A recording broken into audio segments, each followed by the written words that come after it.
cold starting the 81 GMC again, because who doesn't like snowy cold start? Currently 29 degrees, lightly snowing now, but still snowing.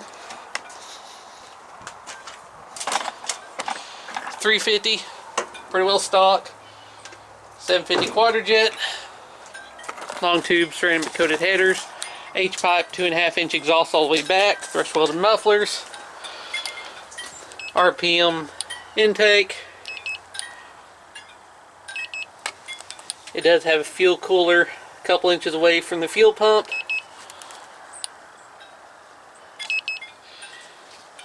And there is, of course, no choke. In fact, the choke flap has been removed.